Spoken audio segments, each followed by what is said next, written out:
നമ്മളെല്ലാവരും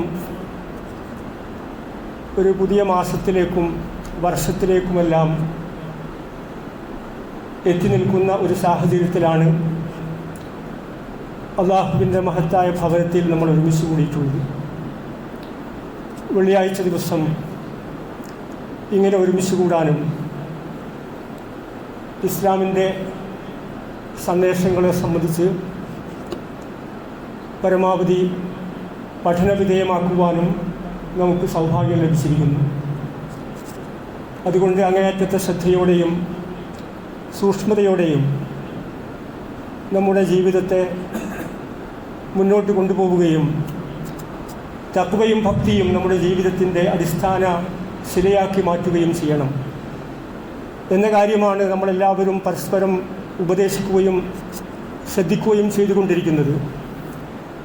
മഹാനായ റസൂലുള്ളാഹി സ്വല്ലല്ലാഹു അലൈഹി വസല്ലമ ഇങ്ങനെയുള്ള സന്ദർഭങ്ങളിലെല്ലാം വിശ്വാസികളെ ഉപദേശിക്കുകയും നിരന്തരമായ നിർദ്ദേശങ്ങൾ നൽകുകയും ചെയ്യാറുണ്ടായിരുന്നു. പ്രവാചക തിരുമേനി സ്വല്ലല്ലാഹു അലൈഹി വസല്ലമ പറയുന്നുണ്ട്, അക്സിറൂ ദിക്റ ഹാദിഹിൽ ലദ്ദാത്ത്. പുതിയ കാലം നമ്മോട് ആവശ്യപ്പെടുന്ന ഏറ്റവും പ്രധാനപ്പെട്ട പ്രവാചകൻ്റെ ഉപദേശമാണ്. എല്ലാ സുഖലോലുപതകളെയും മറപ്പിച്ചു കളയുന്ന, എല്ലാ സുഖാഡംബരങ്ങളെയും നിഷ്പ്രഭമാക്കി കളയുന്ന മരണത്തെ നിങ്ങളെല്ലാവരും നിരന്തരമായി ഓർക്കുകയും ശ്രദ്ധിക്കുകയും ചെയ്യണം. അതുവഴി നിങ്ങളുടെ ജീവിതത്തെ കൂടുതൽ ഭദ്രവും ഇസ്ലാമിൻ്റെ പാതയിൽ അടിയുറപ്പിച്ച് നിർത്തുന്നതുമാക്കി മാറ്റാൻ നിങ്ങളെല്ലാവരും ശ്രദ്ധിക്കണമെന്ന് മഹാനായ റസൂലുള്ളാഹി സ്വല്ലല്ലാഹു അലൈഹി വസല്ലമ നിരന്തരമായി വിശ്വാസികളെ ഓർമ്മപ്പെടുത്താറുണ്ടായിരുന്നു എന്നതാണ്. ഒരു സഹാബി ഒരിക്കൽ പ്രവാചക തിരുമേനിയോട് ചോദിക്കുകയുണ്ടായി, ഈ മനുഷ്യരിൽ ഏറ്റവും കൂടുതൽ ബുദ്ധിയുള്ളവർ, ബുദ്ധിമാൻ ആരാണെന്ന് ഞങ്ങൾക്ക് അറിയിച്ചു തരണമെന്ന് പ്രവാചക തിരുമേനിയോട് ഒരു മഹാനായ സഹാബി ആവശ്യപ്പെടുകയുണ്ടായി. അപ്പോൾ പ്രവാചകൻ്റെ മറുപടിയുണ്ട്, അക്തർഹും ലിൽ മൗത്തി ദിക്റ. നിങ്ങളിൽ ഏറ്റവും ബുദ്ധിയുള്ളവനെന്ന് പറയുന്നത് നിങ്ങളുടെ ബിസിനസ്സിലോ കച്ചവടത്തിലോ ഭൗതികമായിട്ടുള്ള വ്യവഹാരങ്ങളിലോ ഏറ്റവും കൂടുതൽ സൂക്ഷ്മത പുലർത്തുകയും അത് വിജയകരമായി മുന്നോട്ട് കൊണ്ടുപോകുകയും ചെയ്യുന്നവനല്ല.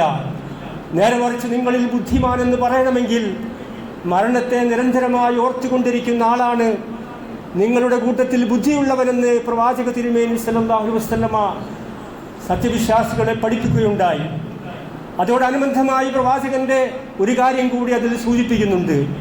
അദ്ദേഹം പറയുന്നത്, വഹ്സനുഹും ലിമാ ബഅദഹു ഇസ്തിംദാദൻ.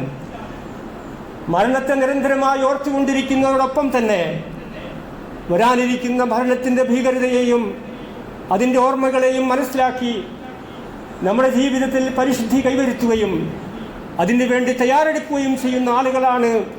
എന്നിട്ട് പ്രവാചകൻ പറയുന്നുണ്ട്, ഉലായിക്കൽ അക്കിയാസ്. മരണത്തെ നിരന്തരമായി ഓർത്തുകൊണ്ടിരിക്കുകയും അതോടനുബന്ധമായി അവരുടെ ജീവിതത്തെ ആ സത്യസരണിയിൽ ഉറപ്പിച്ചു നിർത്തുകയും ചെയ്യുന്ന, അതുവഴി അള്ളാഹുവിൻ്റെ മാർഗത്തിൽ അടിയുറച്ചു നിൽക്കുന്ന, മരണത്തിന് വേണ്ടി തയ്യാറാവുന്ന, ജീവിതത്തെ അതിനു വേണ്ടി സന്നദ്ധമാക്കുന്ന ആളുകളാണ് നിങ്ങളിൽ ഏറ്റവും കൂടുതൽ ബുദ്ധിയുള്ളവരെന്ന് പ്രവാചക തിരുമേനി സ്വല്ലല്ലാഹു അലൈഹി വസല്ലമ സഹാബികളെയും ലോകത്തുള്ള എല്ലാ വിശ്വാസികളെയും ഓർമ്മപ്പെടുത്തുകയുണ്ടായി. അതുകൊണ്ട് തന്നെ കഴിഞ്ഞുപോയ മാസങ്ങളിൽ, വർഷങ്ങളിൽ നമ്മുടെ ജീവിതത്തിൽ എന്തൊക്കെ നന്മകൾ നട്ടുപിടിപ്പിക്കുവാൻ, എന്തെല്ലാം അഅ്മാലു സാലിഹാത്തുകൾ നമ്മുടെ ജീവിതത്തിൻ്റെ ഭാഗമാക്കി മാറ്റുവാൻ നമുക്ക് ഓരോരുത്തർക്കും സാധ്യമായിട്ടുണ്ട് എന്നുള്ള ആത്മപരിശോധനയാണ് എല്ലാ സന്ദർഭങ്ങളിലും വിശ്വാസികളെ സംബന്ധിച്ചിടത്തോളം ആവശ്യമായിട്ടുള്ളത്.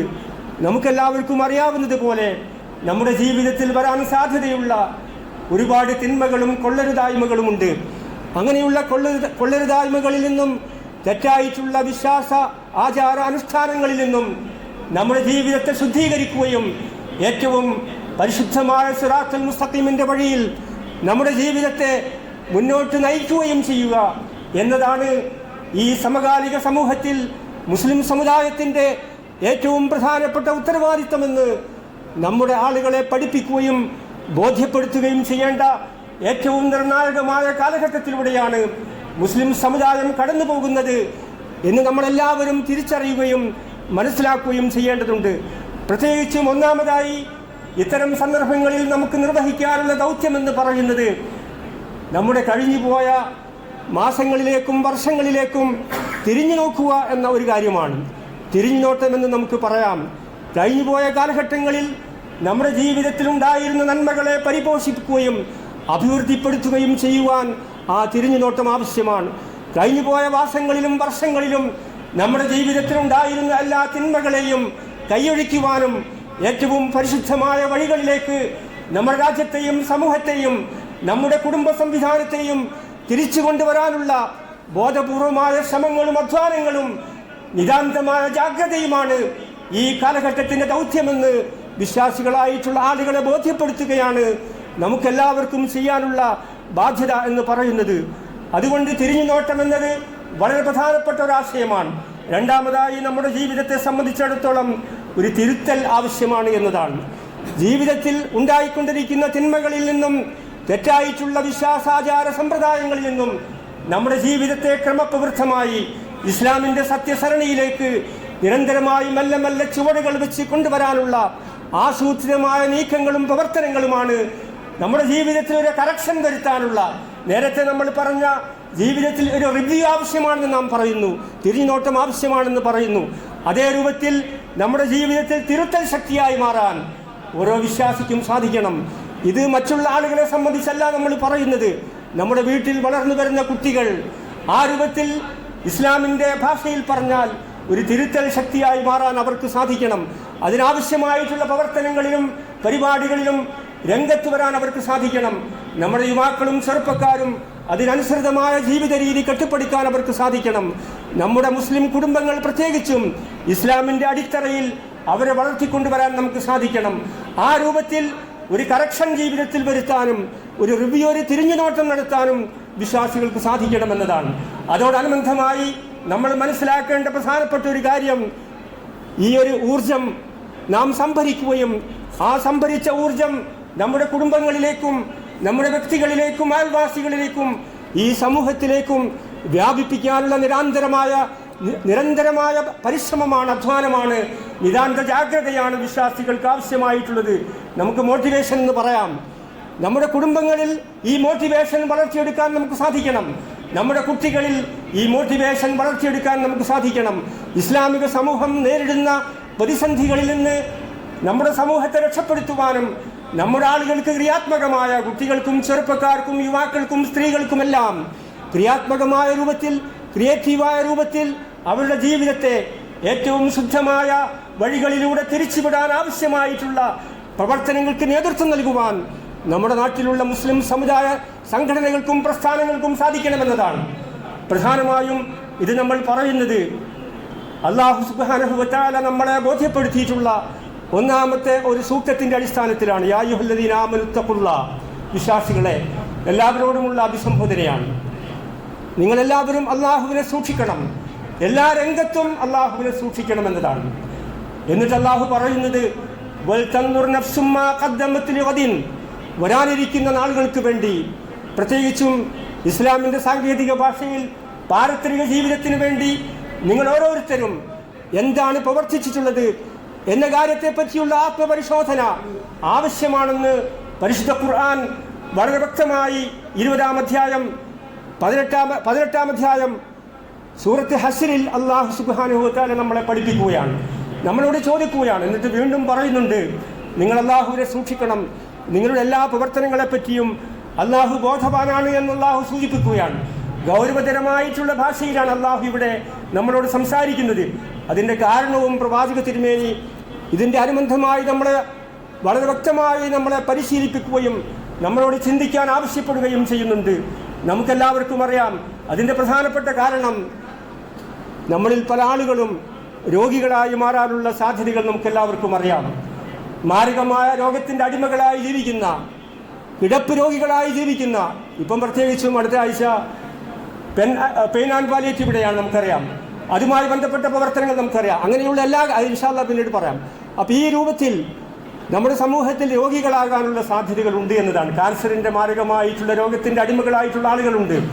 മെഡിക്കൽ കോളേജുകളിലും നമ്മുടെ പ്രദേശങ്ങളിലുള്ള ആയിരക്കണക്കിന് പ്രൈവറ്റ് ആശുപത്രികളിലും ജീവൻ മരണ പോരാട്ടത്തിൽ ഏർപ്പെട്ടുകൊണ്ടിരിക്കുന്ന, ശ്വാസോച്ഛ്വാസത്തിന് വേണ്ടി പ്രയാസപ്പെട്ടുകൊണ്ടിരിക്കുന്ന ഒരു നേരത്തെ ആഹാരവും പച്ചവെള്ളവും പോലും വേണ്ട വിധത്തിൽ ആസ്വദിച്ച് കുടിക്കുവാൻ സാധിക്കാത്ത നിർഭാഗ്യവാന്മാരായ രോഗികളും കിടപ്പ് രോഗികളും മാരാരോഗികളും കൊണ്ട് നിറഞ്ഞു നിൽക്കുന്ന ആശുപത്രികളാണ് നമുക്ക് കാണാൻ സാധിക്കുന്നത്. നമ്മുടെയൊക്കെ വീടുകളിലും പ്രായം ചെന്നവരും അല്ലാത്തവരും രോഗികളായി കിടക്കുന്നവരുണ്ടാകാം.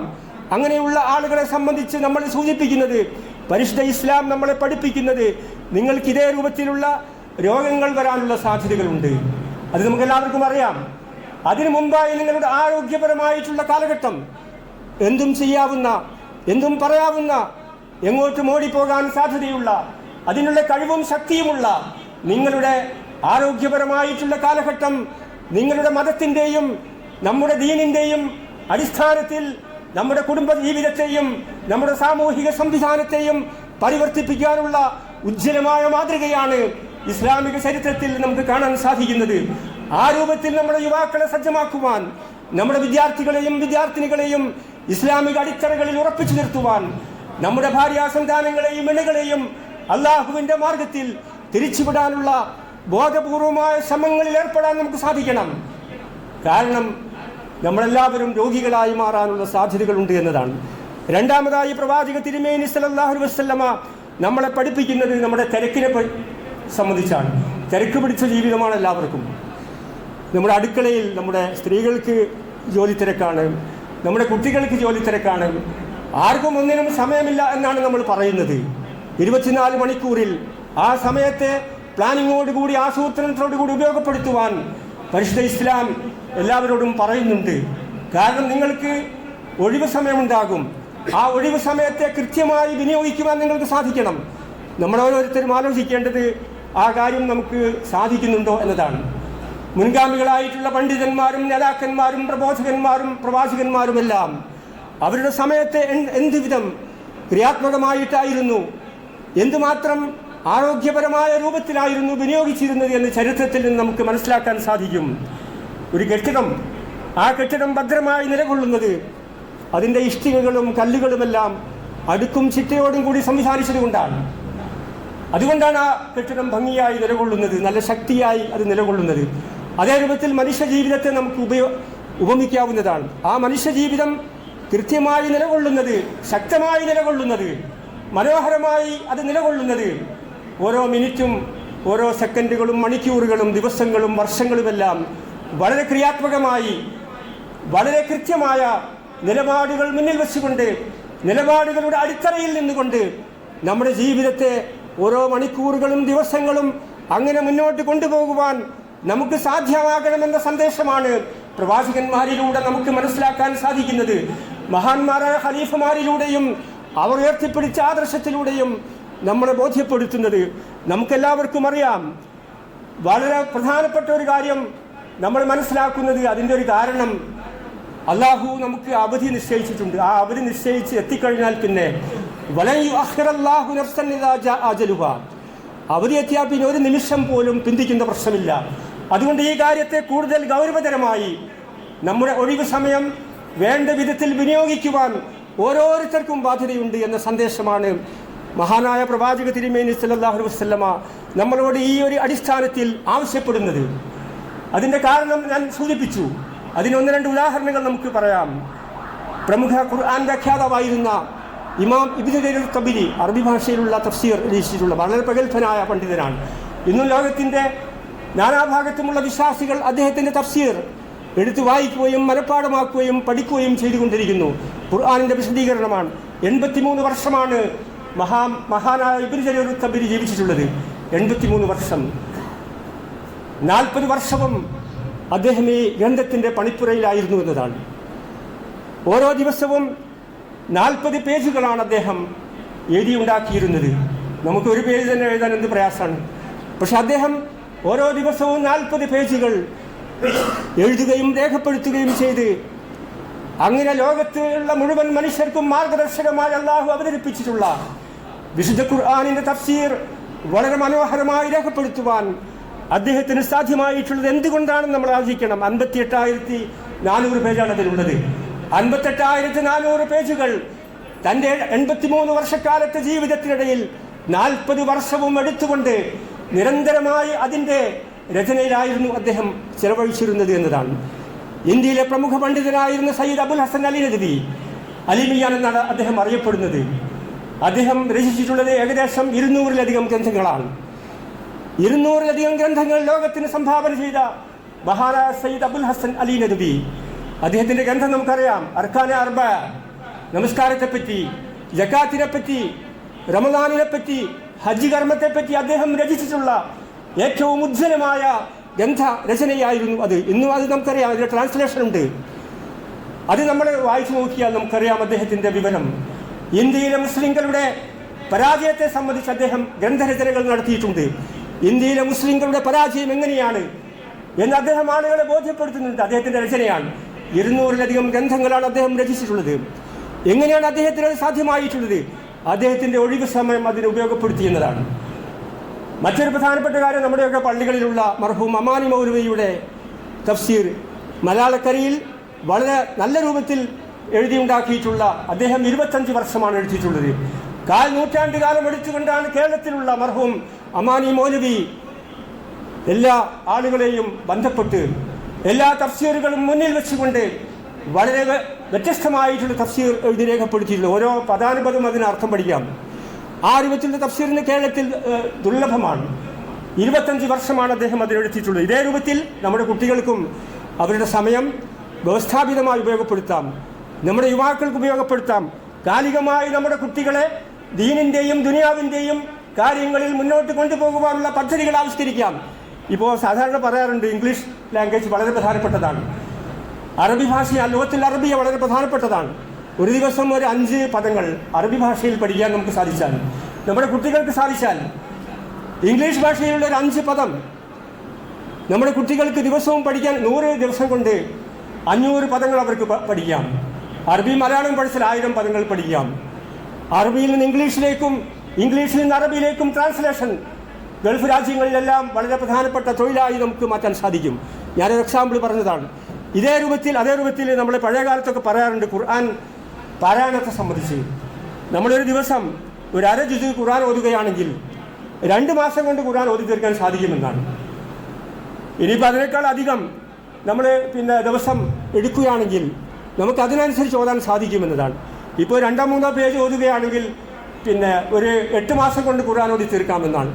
ഞാനിത് പറയുന്നത് പഴയ കാലത്തൊക്കെ റമദാൻ മാസത്തിൽ നമ്മുടെ പ്രായം ചെന്ന മാതാക്കളും പിതാക്കളുമൊക്കെ 10 പ്രാവശ്യവും 20 പ്രാവശ്യവുമെല്ലാം ഖുർആൻ ആദ്യം മുതൽ അവസാനം വരെ ഓതി തീർത്തിരുന്നു എന്ന് നമുക്ക് വ്യക്തമായി മനസ്സിലാക്കാൻ സാധിക്കുന്ന പരമാർത്ഥമാണെന്ന് നിങ്ങളെ ബോധ്യപ്പെടുത്താനാണ് ഞാനിത് പറയുന്നത്.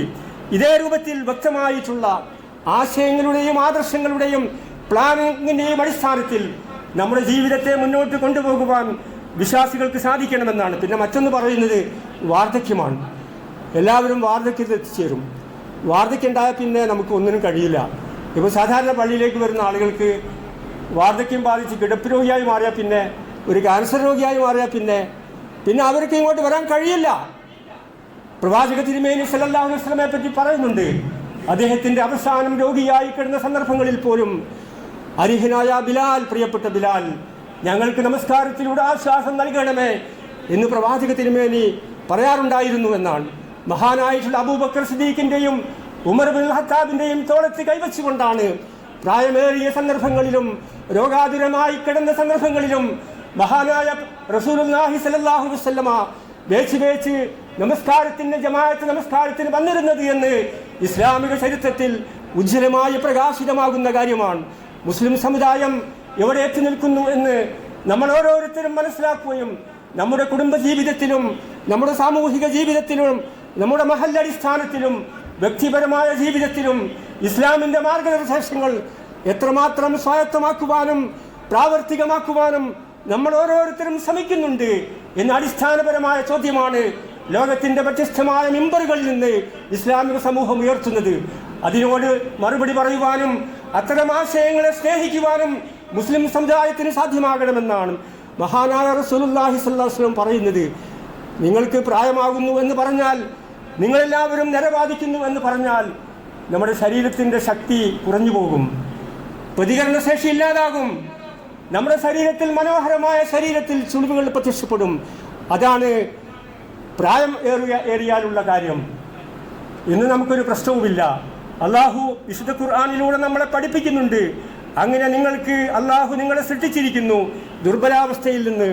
പിന്നീട് നിങ്ങൾക്ക് അവൻ ശക്തി നൽകി. നിങ്ങളുടെ ശക്തി സംഭരിച്ചതിന് ശേഷം നിങ്ങൾ ഓരോരുത്തരും ദുർബലാവസ്ഥയിലേക്ക്, പ്രയാസകരമായ, മുന്നോട്ട് ഒരിഞ്ച് പോലും നീക്കിവെക്കാൻ സാധ്യമല്ലാത്ത രൂപത്തിൽ, നിങ്ങളുടെ കാലടികൾ കൊണ്ട് നടന്നു പോകാൻ സാധ്യമല്ലാത്ത രൂപത്തിൽ, നിങ്ങളുടെ വായ കൊണ്ട് നിങ്ങൾക്ക് ഒരു സംസാരം പോലും മുന്നോട്ട് പറയാൻ സാധ്യമല്ലാത്ത രൂപത്തിൽ പ്രയാസത്തിലേക്കും ബുദ്ധിമുട്ടിലേക്കും വിഷമത്തിലേക്കും നമ്മളെല്ലാവരും എത്തിപ്പെടാനുള്ള സാധ്യതയുണ്ട് എന്ന് പരിശുദ്ധ ഖുർആൻ വിശ്വാസികളായിട്ടുള്ള ആളുകളെ പഠിപ്പിക്കുകയാണ്. അഴ്മാർ ഉമ്മത്തി മാ ബൈന സിത്തീന യസ്സബീൻ, പ്രവാചകന്റെ വചനമാണ്. 60-ന്റെയും 70-ന്റെയും ഇടയിലാണ് എൻ്റെ സമുദായത്തിലെ ആളുകളുടെ വയസ്സെന്ന പ്രവാചക തിരുമേനി സൂചിപ്പിക്കുന്നുണ്ട്. ആരാണ് നിങ്ങൾ യുദ്ധമെന്ന് ചോദിക്കുന്നുണ്ട്.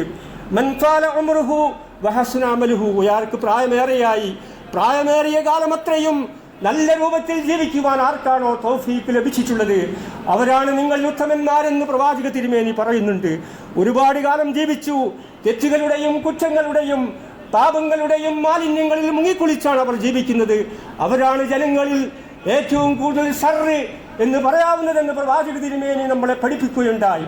മഹാനായ പ്രവാചക തിരുമേനി ചൂണ്ടിക്കാണിച്ച വിധത്തിൽ നമ്മളെത്ര ജീവിച്ചാലും അള്ളാഹുവിൻ്റെയും അവൻ്റെ പ്രവാചകന്റെയും മാർഗനിർദ്ദേശങ്ങൾക്കനുസരിച്ച് സത്യസന്ധമായി ആത്മാർത്ഥമായി മുന്നോട്ട് പോകുന്ന വിശ്വാസിനികളിൽ യുവാക്കളിൽ ചെറുപ്പക്കാരിൽ അള്ളാഹു നമ്മളെല്ലാവരെയും ഉൾപ്പെടുത്തി അനുഗ്രഹിക്കുമാറാകട്ടെ.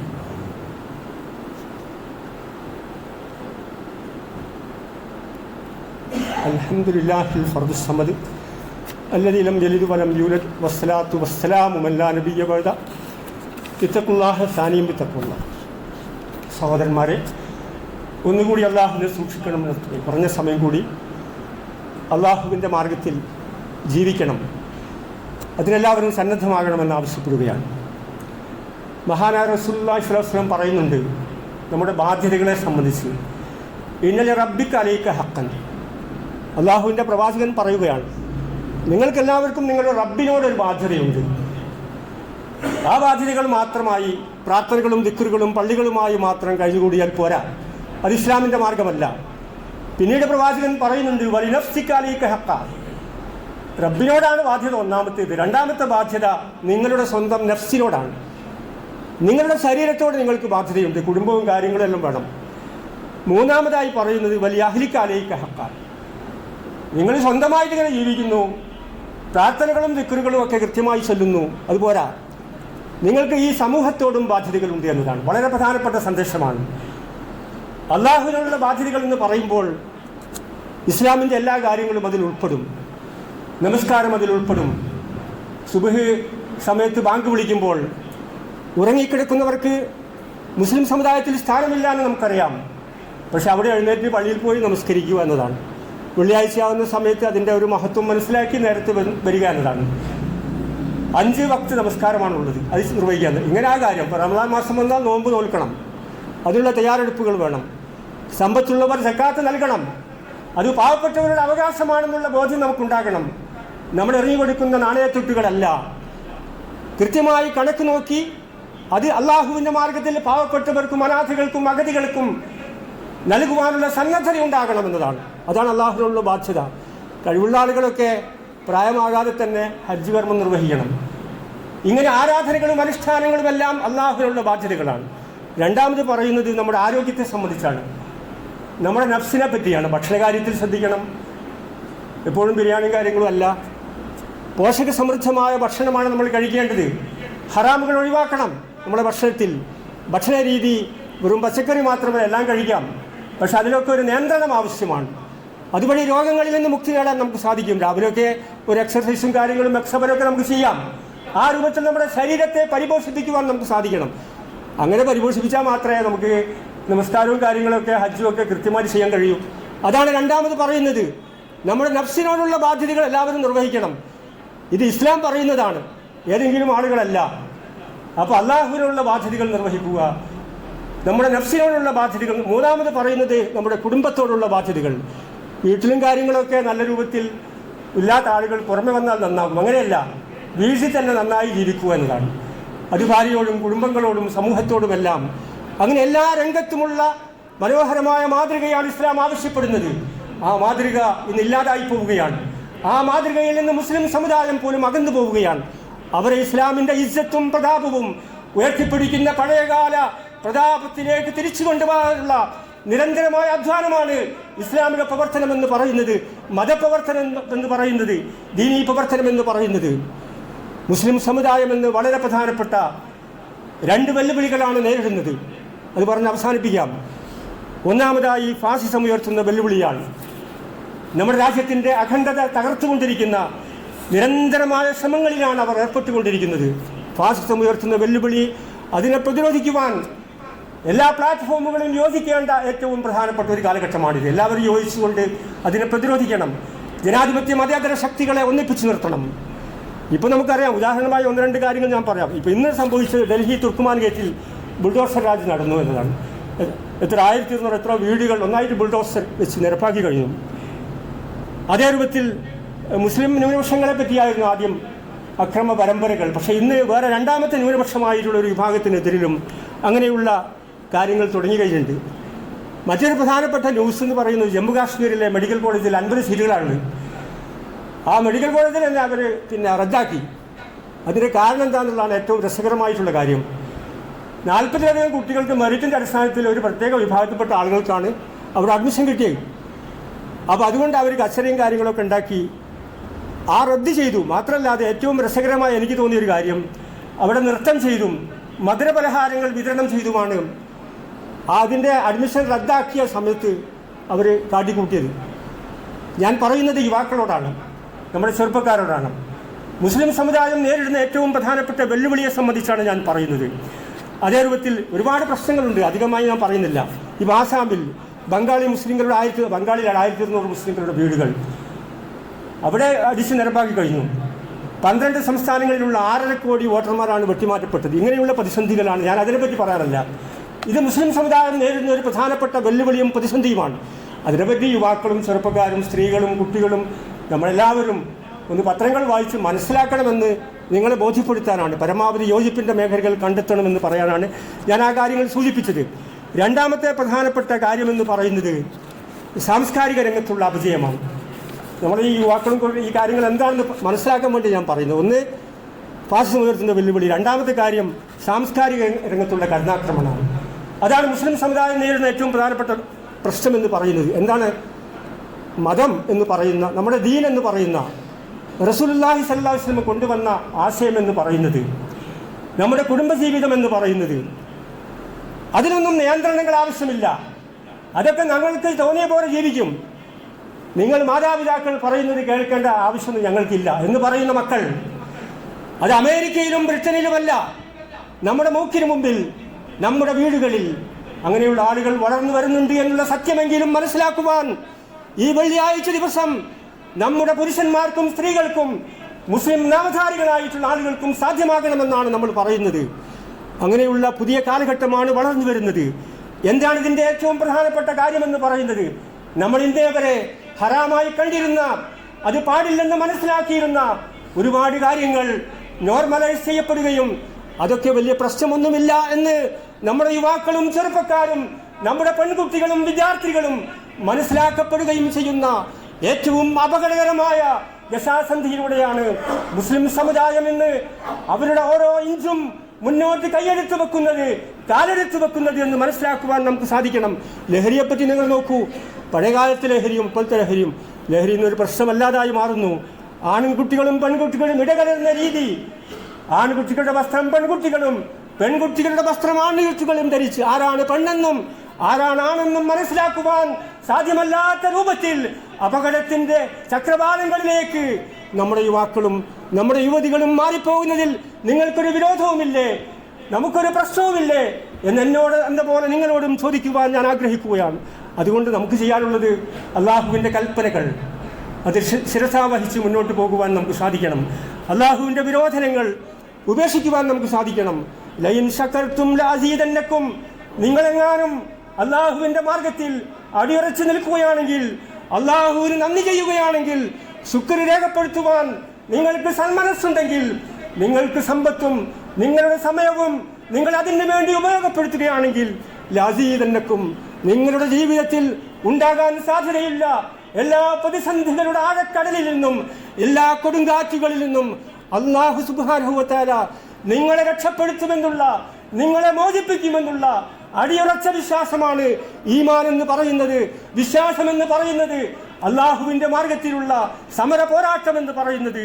ആ രൂപത്തിൽ മുന്നോട്ട് പോകുന്ന, അള്ളാഹുവിന് ഇഷ്ടപ്പെടുന്ന, സാലിഹായിട്ടുള്ള പ്രവർത്തനങ്ങളിൽ ഏർപ്പെടുന്ന, അള്ളാഹുവിനെ ശുക്ർ ചെയ്യുന്ന നല്ല സത്യവിശ്വാസികളിലും വിശ്വാസിനികളിലും യുവാക്കളിലും ചെറുപ്പക്കാരിലും അള്ളാഹു നമ്മളെല്ലാവരെയും ഉൾപ്പെടുത്തി അനുഗ്രഹിക്കുമാറാകട്ടെ. മാനസികമായും ശാരീരികമായും നമ്മളെല്ലാവരും അനുഭവിക്കുന്ന എല്ലാ പ്രയാസങ്ങളിൽ നിന്നും ബുദ്ധിമുട്ടുകളിൽ നിന്നും അള്ളാഹു നമ്മളെല്ലാവരെയും കാത്തുരക്ഷിക്കുമാറാകട്ടെ. നമുക്കിടയിൽ രോഗികളായിട്ടുള്ള ആളുകൾക്ക് അള്ളാഹു ശിഫയും സമാധാനവും ആശ്വാസവും നൽകുമാറാകട്ടെ. മരണപ്പെട്ടു പോയിട്ടുള്ള നമ്മുടെ മാതാപിതാക്കൾക്ക് അള്ളാഹു മഗ്ഫിറത്തും മർഹമത്തും നൽകി അനുഗ്രഹിക്കുമാറാകട്ടെ. ജീവിച്ചിരിക്കുന്ന നമ്മുടെ മാതാപിതാക്കൾക്കും നമുക്ക് എല്ലാവർക്കും അള്ളാഹു സുബ്ഹാനഹു വ തആല ആരോഗ്യത്തോടു കൂടിയുള്ള ദീർഘായുസ് നൽകി അനുഗ്രഹിക്കുമാറാകട്ടെ. അതേ രൂപത്തിൽ രോഗികളായിട്ടുള്ള ഒരുപാട് ആളുകളുണ്ട്, അവർക്ക് അള്ളാഹു ശിഫ നൽകുമാറാകട്ടെ. അതേ രൂപത്തിൽ നമ്മുടെ കച്ചവടവും ബിസിനസ്സും മറ്റേർപ്പാടുകളും മക്കളുടെ വിദ്യാഭ്യാസപരമായിട്ടുള്ള കാര്യങ്ങളിലുമെല്ലാം അള്ളാഹു നമുക്കെല്ലാവർക്കും അനുഗ്രഹങ്ങളും ബർക്കത്തുകളും പ്രദാനം ചെയ്യുമാറാകട്ടെ. വിദേശത്ത് ജോലി ചെയ്യുന്ന നമ്മുടെ മക്കൾക്കും സന്താനങ്ങൾക്കും നമ്മുടെ കുടുംബക്കാർക്കുമെല്ലാം അള്ളാഹു അവരുടെ ജീവിതത്തിൽ, അവരുടെ ബിസിനസ്സിൽ, അവരുടെ കച്ചവടത്തിൽ, അവരുടെ ജോലിയിലെല്ലാം ബർക്കത്തുകളും അനുഗ്രഹങ്ങളും പ്രദാനം ചെയ്യുമാറാകട്ടെ. അള്ളാഹു ഒരു വിഭാഗം നരകത്തിലേക്കും ഒരു വിഭാഗം സ്വർഗത്തിലേക്കും എന്ന് പറയപ്പെടുമ്പോൾ മഹാന്മാരായ പ്രവാചകന്മാരോടൊപ്പം സാലിഹീങ്ങളോടൊപ്പം സ്വർഗത്തിൽ ഒരുമിച്ച് കൂടാനുള്ള മഹാഭാഗ്യം നൽകി അള്ളാഹു നമ്മളെല്ലാവരെയും അനുഗ്രഹിക്കുമാറാകട്ടെ. അല്ലാഹുമ്മ അഈസിൽ ഇസ്ലാമ വൽ മുസ്ലിമീൻ വഅദില്ല ശിർക വൽ മുശ്രിക്കീൻ. അല്ലാഹുമ്മ അഈസിൽ ഇസ്ലാമ വൽ മുസ്ലിമീൻ വഅദില്ല കുഫ്ര വൽ കാഫിരീൻ. اللهم انصر عبادك الموحدين في كل مكان يا رب العالمين. اللهم انصر عبادك الموحدين في كل مكان يا رب العالمين. اللهم اغفر لنا ولوالدينا وللمسلمين يا رب العالمين. اللهم انصر دينك وكتابك وسنة نبيك وعبادك المؤمنين يا رب العالمين. اللهم انصر الأمن والرخاء في بلادنا وفي بلاد المسلمين يا أرحم الراحمين. اللهم احفظنا من كل بلاء في الدنيا وعذاب في الآخرة برحمتك يا أرحم الراحمين. اللهم ربنا آتنا في الدنيا حسنة وفي الآخرة حسنة